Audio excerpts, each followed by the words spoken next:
Localizado no concelho de Sintra e na cidade de Queluz, o Palácio Nacional de Queluz representa uma das últimas majestosas construções erguidas na Europa em estilo rococó. Embora os seus traços arquitetónicos salientem também estilos barroco e neoclássico. Residência de verão favorita da família real na segunda metade do século XVIII, é precisamente durante esse período que melhor cumpre as funções pelas quais terá sido erguido. Para melhor compreendermos a sua história, vamos recuar um pouco mais no tempo. Houve uma época em que esta propriedade era pertença dos marqueses Castelo Rodrigo.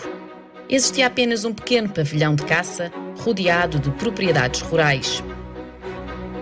Tal como tantos outros nobres, os marqueses Castelo Rodrigo, durante o domínio filipino, foram partidários de Espanha. Na altura da restauração, caíram em desgraça e foram exilados e expropriados dos seus bens, onde se incluía a propriedade de Queluz. Estes foram integrados na Casa do Infantado. Criada por Dom João IV, tinha como objetivo assegurar a vida dos segundos filhos dos reis, abarcando propriedades e bens materiais confiscados aos apoiantes de Espanha. O terceiro senhor da Casa do Infantado era o infante Dom Pedro, irmão do rei Dom José, e a sua história enlaça-se com este lugar. Forçado a ficar durante muito tempo por Queluz, já que o palácio que tinha ainda bem posto em Lisboa ardera, Dom Pedro encanta-se por este lugar. Será ele então o grande responsável das obras de ampliação. Como é visível por toda a parte, terá a sorte de se rodear de grandes mestres e fabulosos artistas que terão feito de Queluz o que ainda é hoje. É ajudado nesta obra pelo engenheiro da corte Manuel da Maia, que havia estado envolvido na construção do Aqueduto das Águas Livres. A primeira obra que ele empreende, então, de ampliação dentro do edifício, fará com que, do Paço Velho, se chegue até à capela, construindo a ala do corpo central e a ala da capela, os espaços onde mais tarde serão a sala do trono e da música. No exterior, ele quer criar, da Casa de Campo de Queluz, quer criar a Real Quinta de Recreio de Queluz, e esta palavra recreio já nos diz alguma coisa, e precisa para isso de equipamentos de diversão, e na época os jogos de água seriam das partes mais importantes de qualquer jardim do século XVIII. Para isso ele precisa de água. E as primeiras obras que empreende no jardim são então de captação de água. Captação feita a 13 km de distância daqui, nas colinas em redor, que implicam aquedutos, que implicam galerias subterrâneas, que implicam minas, tanques de reservas de água, que fariam depois funcionar esses jogos de água e os repuxos que funcionavam por gravidade. Vai ganhando corpo a Real Quinta de Recreio, onde a corte podia correr durante as estações mais quentes do ano, sobretudo junho e julho, que coincidiam com os aniversários reais. A vida parecia fluir pacificamente até que o rei Dom José se depara com um problema de sucessão. Tem apenas filhas e precisa de um filho varão para assegurar o trono. Perante este facto, mudam-se as leis e consegue-se que Dona Maria, futura Dona Maria I, a filha mais velha, possa ser rainha. Num casamento de tal importância, tinha de ser alguém que não pusesse em questão os interesses do reino, e a escolha recai precisamente sobre Dom Pedro. Se as modificações efetuadas a Queluz eram suficientes para um príncipe, surge agora a necessidade de criar salas de aparato adequadas às novas funções oficiais e dignas do rei Dom Pedro III e da rainha Dona Maria I, sua esposa e sobrinha. Se da primeira vez o arquiteto da Casa Real, Mateus Vicente Oliveira, tinha sido responsável por todo o engenho do edifício, após o terremoto de 1755, é chamado a participar no projeto de reconstrução da cidade e acaba por indicar para o substituir o arquiteto francês Jean-Baptiste Roubilion. Não será possível falar do palácio sem fazer uma vasta referência ao seu maravilhoso jardim. Juntos, constituem um todo indissociável. Os jardins mais não são do que o prolongamento das salas, e aí muitas vezes começa tudo. É aí que são recebidos os convidados, aqueles que entrarão depois no edifício, para tudo o que ali se passar. Daí que tenham sido uma preocupação de Dom Pedro desde o início da ampliação do Paço Velho, digamos. Com uma área atual de 15 hectares, a Real Quinta de Queluz agregou no passado um conjunto de vastas propriedades. Os seus jardins foram em tempos palco de festas e passatempos da família real. A espantosa extensão dos jardins de Queluz esmaga qualquer visitante, proporcionando uma caminhada mágica e incomparável através de um percurso mitológico de deuses e heróis da antiguidade clássica, alegorias às estações do ano e às artes, lagos, fontes, estátuas, bustos e vasos. Na época promoviam-se espetáculos de fogo preso, touradas, cavalhadas e eram muito célebres os passeios de barco pelo Canal dos Azulejos.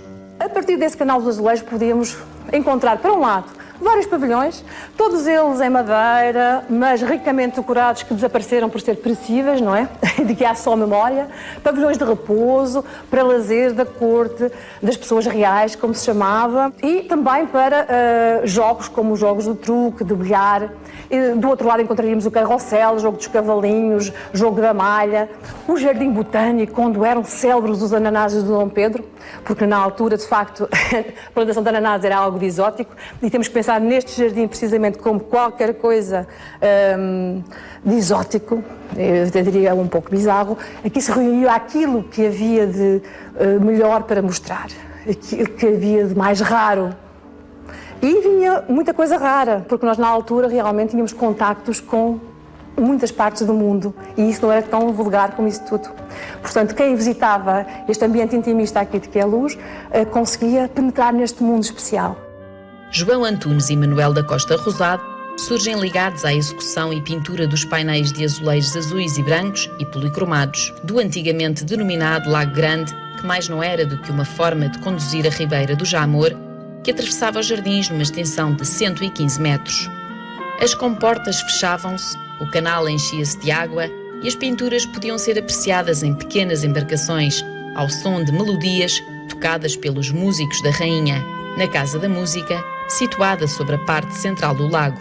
Nesse local situam-se atualmente Baco e Ariadne, e Vênus e Adonis, dois conjuntos de esculturas em chumbo do famoso escultor fundidor inglês John Shear, cuja obra de grande qualidade, incluindo diversos grupos escultóricos, marca a decoração do jardim, sendo atualmente a mais importante coleção reunida do autor. E depois temos uma encomenda que vai transformar este jardim num jardim muito especial até hoje, que é feita a um fundidor escultor que se tornou muito famoso em Londres, John Shear. Trata-se de uma encomenda de peças de chumbo. O chumbo era na altura utilizado para tentar diminuir os custos da pedra. E era utilizado não como hoje o encontramos, em cinzento, mas ganhava cores conforme a sua utilização. Em 1900, o rei Dom Carlos e a rainha Dona Amélia deram ordens para o restauro dos painéis exteriores do canal. Os seus autores, Pereira Cão e Carlos Alberto Nunes, assinaram e dataram os mesmos.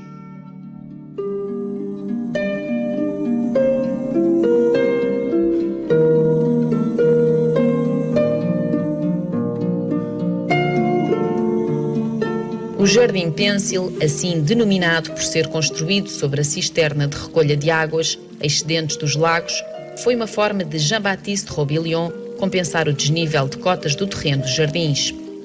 O conjunto escultórico do Lago de Neptuno é atribuído a John Shear.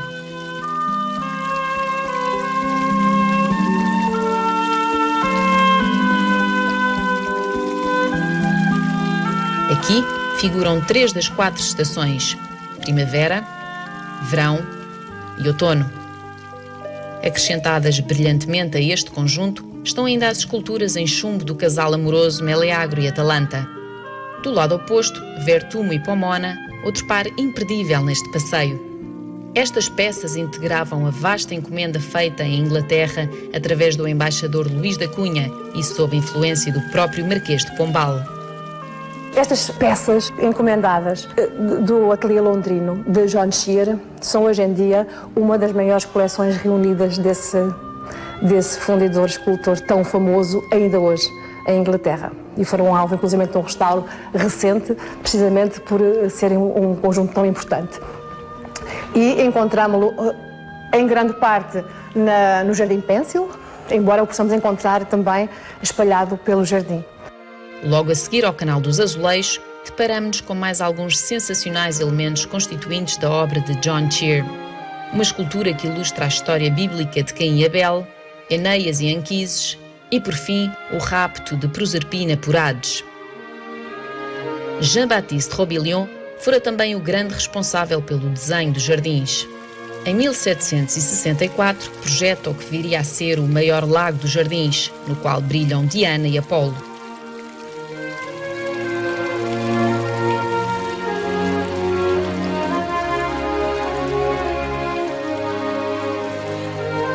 Por fim, a fonte de Neptuno de Ercole Ferrata, que representa Neptuno rodeado de tritões. Apenas em 1945 veio a ser integrada nos jardins do Palácio de Queluz. A estatuária pontua então de uma forma única todos os jardins do palácio, apresentando-se como um elemento constante e indispensável, tendo como principal fonte de inspiração a mitologia clássica. Encontrando-se já terminada em 1770, a Cascata Grande, construída com pedra de Cascais, seria ornamentada por estatuária em pedra e em chumbo, que não terá resistido até aos nossos dias. A separar os jardins superiores da zona do parque, a fama heroica montando Pégaso, recriada em duas estátuas idênticas, marcam a entrada para o Jardim Pêncil, principal jardim de Aparato. Manuel Alves e Filipe da Costa são os autores desta obra imponente que data de 1771. Marte e Minerva prestam guarda à singular fachada das cerimónias, da autoria de Jean-Baptiste Robilion. São assim os jardins do Palácio Nacional de Queluz, prolongamento natural das vivências dos seus interiores. A água e os seus jogos são nos jardins à francesa o seu ornamento privilegiado. No século XVIII, enaltecem-se os jardins como o símbolo da cultura oposta à natureza selvagem.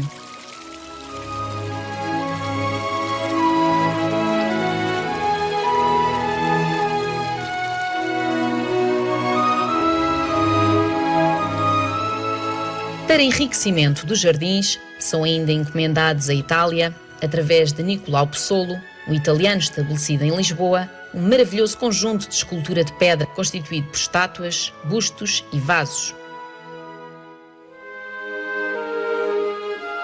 O pavilhão Robilion parece saído de um conto de fadas. O conjunto mais grandioso de esculturas de vulto sobre a balaustrada superior representa panóplias e alegorias às estações do ano e encontra-se sobre o quarto Dom Quixote, quarto de Aparato, onde nasciam e morriam as pessoas reais. Em frente ao canal de azulejos, a escadaria dos Leões funciona como mais um engenho arquitetónico e cenográfico perfeito, criado por Robilion para compensar o desnível entre os jardins superiores e a parte baixa do parque. Mesmo junto da Cascata das Conchas, estas jaulas exibiram em tempos animais selvagens. Uma grande atração para a maioria das pessoas que não viajavam pelo mundo fora e que por vezes nem sabiam da sua existência. Para a obra de Queluz, há alguém que se transformará numa personagem muito importante para Queluz. Nem mais nem menos do que o arquiteto Jean-Baptiste Robilion, um francês, uma personagem eclética que passa por muitas fases na sua vida. Nasce em Paris, de uma família de escultores e marceneiros, trabalha na Holanda também como escultor, depois trabalha também com Thomas Germain em Paris, como Orives, dá nas vistas aqui quando Dom José sobe ao trono e nas comemorações ele faz os carros alegóricos e toda a parte da arte efêmera. Bom, é esse Jean-Baptiste Robilion, francês, que chega à Queluz e vai então preparar este espaço para as suas novas funções. E ele vai ser responsável pela aula poente, pelo pavilhão Robilion, que ficou com o seu nome, e pela construção da Sala do Trono e a reformulação da Sala da Música.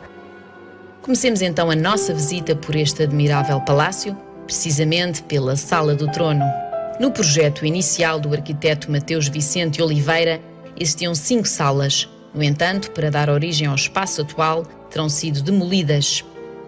Concebida ao gosto de regência rococó, a sua construção iniciou-se somente em 1768 e ficara concluída em 1774. A extraordinária obra de talha deve-se ao grande escultor entalhador Silvestre de Faria Lobo. É a sala que surpreende o visitante quando entra. Não podemos deixar de fazer E, de facto, esse vem do Jean-Baptiste Robilion, que conjugou perfeitamente todos os elementos que poderia fazer. Desde os atlantes que suportam o teto, em talha dourada, todos os efeitos de talha dourada em forma aconcheada, como no francês o estilo diz rocaille, não é? Vem da concha. O jogo de luz que vem do jardim, joga com os espelhos que ampliam novamente a sala, as pinturas, tudo isto faz daquela sala uma sala glamourosa, uma sala ostensiva, uma sala rica. Mesmo com a certeza da imperfeição humana, é deslumbrante reconhecer que o homem pode ser artista. Olhando em redor, confirma-se que a vida é um milagre e que deve ser vivida como tal. As suas pinturas foram executadas sob a orientação do pintor João de Freitas Leitão e representam a fé, o sol, a esperança, a guerra, a justiça e, por fim, a caridade. As portas e pilastras espelhadas refletem a luz do lustre e das placas de luminária, mas também a do sol, que recai sobre o Jardim de Malta e entra pelas portas-janelas. Esta sala era utilizada para as grandes festas e recepções de Dom Pedro e Dona Maria, e eram também aqui concedidas as raras audiências oficiais que decorriam no palácio. Para esse efeito, armou-se o primeiro trono com dossel da autoria de Silvestre Faria Lobo. Atualmente, a Sala do Trono é palco de banquetes oficiais e concertos promovidos por diversas entidades.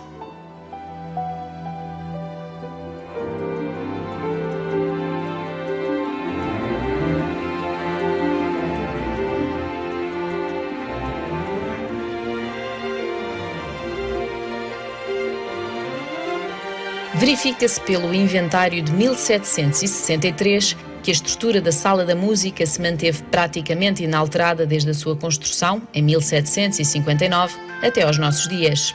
Salientam-se as duas colunas pintadas, imitando mármore pela qualidade da técnica de marmoreado utilizada. À semelhança da Sala do Trono, a decoração do teto em talha dourada é também da autoria de Silvestre Faria Lobo, exibindo motivos alusivos à música. Outros foram os tempos em que a sala era particularmente bem iluminada por 8 placas de luminária de talha dourada e pasta de papel sobre espelho, 36 candelabros, um grande lustre de 2 ordens e 4 lustres mais pequenos. Esta iluminação tão bela quanto ostensiva terá provocado grande admiração a umas princesas marroquinas quando, em 1793, visitaram Queluz. A princesa do Brasil, Dona Carlota Joaquina, na década de 90, escolhe esta sala para a sua sala de audiências e beija-mão. Foi também inúmeras vezes utilizada como Casa da Ópera, até à inauguração do novo Teatro da Ópera de Queluz em 1778. Depois da destruição do mesmo, funcionou como cenário de serões musicais com a presença dos músicos de câmara da rainha Dona Maria I. Outra sala que nos deixa sem respiração nesta viagem inesquecível pelo Palácio Nacional de Queluz é a Sala dos Embaixadores. Igualmente criada por Robillon, algumas das pinturas do teto e da sanca que exibem motivos alegóricos e de chinoiserie devem-se a Bruno José do Val e Francisco de Melo. No painel central, o pintor italiano Giovanni Berardi pintou uma representação de um serenim com o rei Dom José, a rainha Dona Vitória e as suas filhas, retratadas contra o céu. Essa pintura desapareceria no incêndio de 1934, estando atualmente substituída por uma réplica realizada nos anos 40.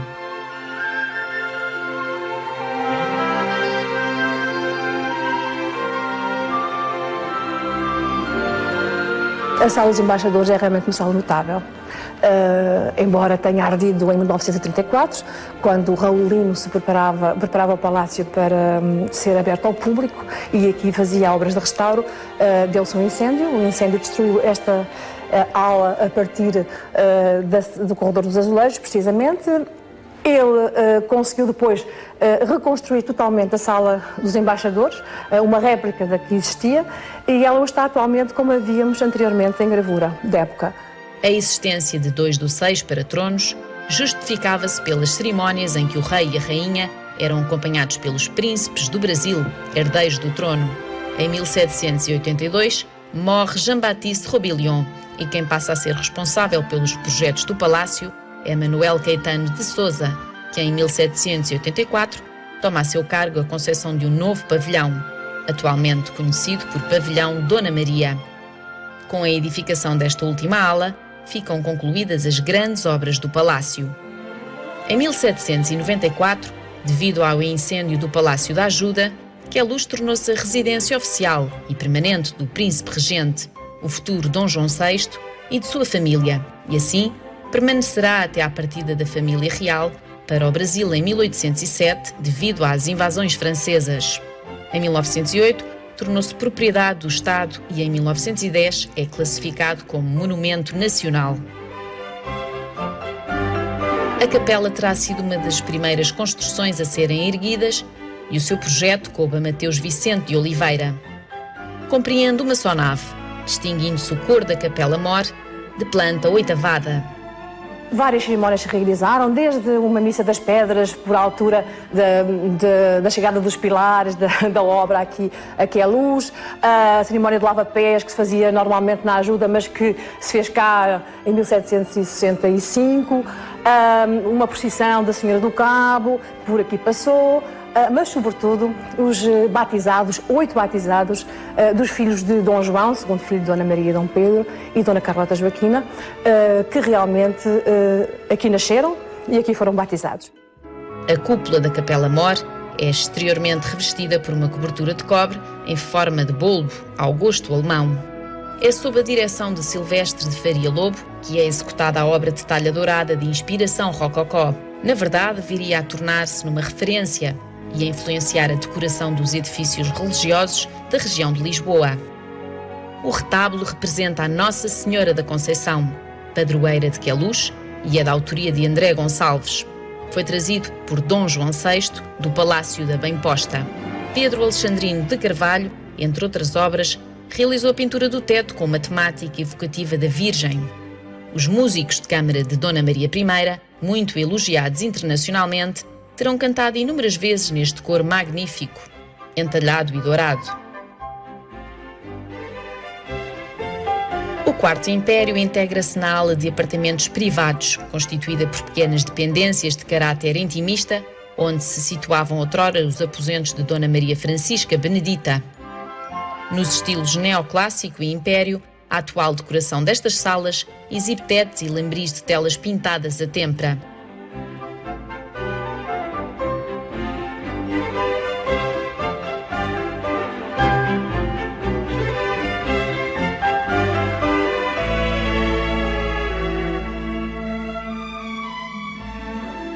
Presume-se que as mangas de vidro que protegiam as velas seriam numa primeira fase aqui guardadas. Daí o nome do espaço, Corredor das Mangas, atualmente conhecido como Corredor dos Azulejos devido ao seu soberbo revestimento. Francisco Jorge da Costa é o pintor ceramista dos painéis de azulejos policromos neoclássicos que revestem a parte superior das paredes, datáveis de 1784. Chamou-se outrora Sala das Mangas, porque aí se guardavam as proteções das velas em vidro. Depois, com o nome de Corredor dos Azulejos, diz no fundo aquilo que é um corredor completamente revestido de azulejo, uma parte de lambrim de 1764, ainda em azul e branco, onde tem cenas de exterior, de caçadas, cenas bucólicas, enfim. Depois uma parte de 1784, um bocadinho mais recente, já policromada, e que nos dá os grandes temas do século XVIII. Os continentes, as estações do ano, com os seus atributos, a mitologia clássica e, no fundo,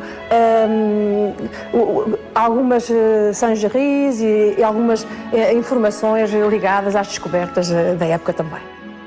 Em 1764, o pintor Manuel da Costa Rosado criou estes painéis azuis e brancos que cobrem o lambrim.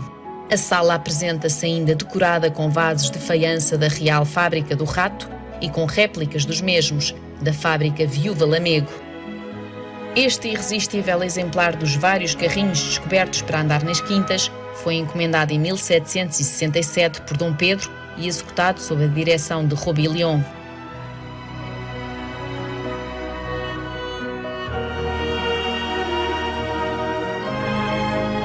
Ao centro da ala dos aposentos da rainha, situa-se um pequeno oratório edificado em 1788. Dona Carlota Joaquina tinha uma grande devoção pela Nossa Senhora del Carmen. O altar é obra do entalhador António Ângelo.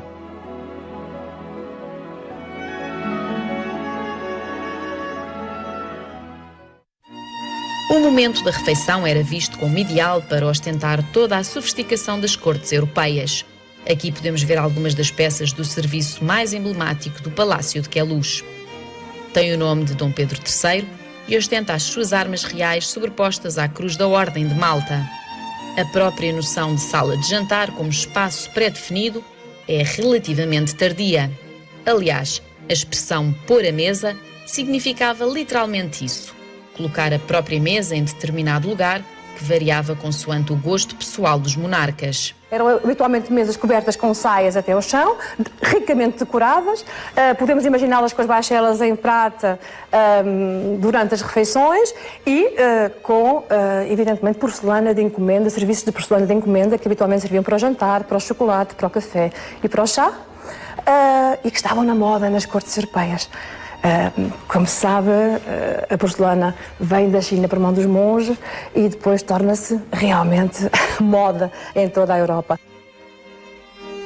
Bem ao hábito da época, o rei Dom Pedro III, tal como a sua esposa Dona Maria I, terão sido retratados inúmeras vezes, como tantos outros elementos da família real por todo o mundo. Em Queluz, podemos ainda ficar a conhecer como seria Dona Carlota Joaquina e os seus descendentes, através destas pinturas.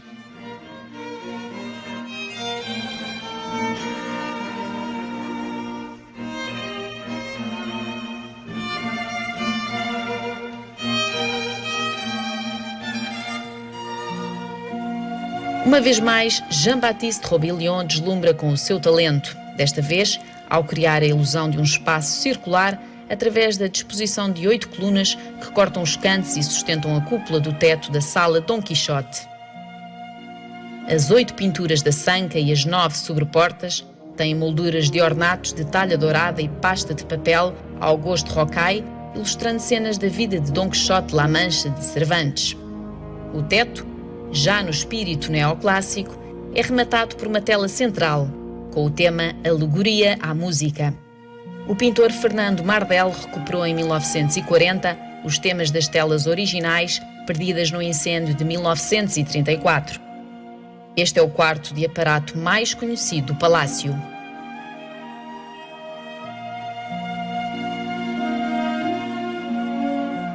Foi o quarto onde nasceu Dom Pedro, primeiro imperador do Brasil, Dom Pedro IV de Portugal, e onde também morreu passados 36 anos, depois de ter conseguido o trono para a sua filha Dona Maria, futura Dona Maria II.